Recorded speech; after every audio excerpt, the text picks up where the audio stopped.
اب جو انسان مثال کے طور پہ جانتا ہی نہیں ہے کہ میری شوگر کتنی ہے، ہم تو ٹیسٹ نہیں کرواتا ہر بندہ، جب اب کس کی کم ہے کس کی لو ہے یہ تو نہیں پتہ چلتا، ہر عام بندے کو پتہ بھی نہیں چل سکتا۔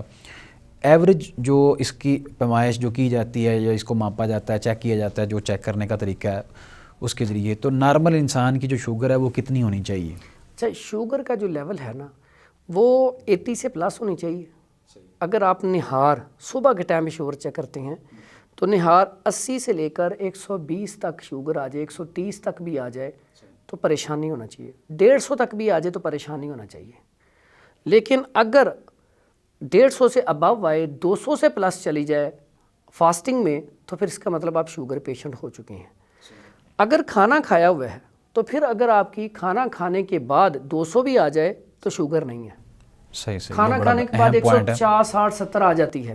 شوگر چیک کروانے کا طریقہ بھی یہ ہوتا ہے کہ صبح فاسٹنگ میں چیک کروائی جائے تاکہ پتہ چلے کتنی ہے۔ تو اکثر لوگوں کی 80 سے کم بھی نہیں آنی چاہیے، جب یہ کم ہوتی ہے اس کا بھی نقصان ہے، جب کم ہوگی تو چکر آ کے بندہ گر جائے گا، کمزوری، نکاہت حد سے زیادہ ہو جائے گی۔ اس کا ایک لیول ہے، اس لیول پہ رہنی چاہیے۔ اکثر اوقات لوگ نسخہ جب بتاتے ہیں آپ کی شوگر ختم ہو جائے گی، اللہ نے انسان کے اندر شوگر پیدا کی ہے، بندہ ہی ختم ہو گیا پھر جی سر، اس میں ایک لیول ہے۔ یہ آپ کا بڑا زبردست سوال ہے، کئی لوگوں کو اس کا پتہ ہی نہیں ہے۔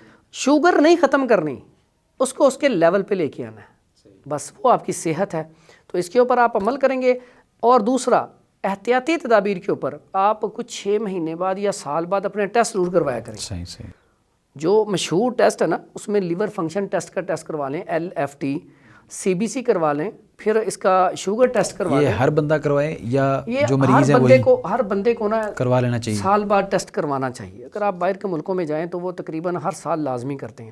تو ہر سال کروانے سے یہ ہوتا ہے نا کہ آپ کو پتہ چل جاتا ہے آپ کے اندر کوئی بیماری تو نہیں ہے، اس کا آپ علاج کروا لیتے ہیں، اور پھر کنٹرول بھی کیا جا سکتا ہے۔ بالکل ایسے اور ان چیزوں کو کنٹرول کرنا ہی اصل علاج ہے۔ بالکل، یہ زبردست بات ہے کہ اس کو کنٹرول کر لیں، بس انشاءاللہ اللہ آسانی والا معاملہ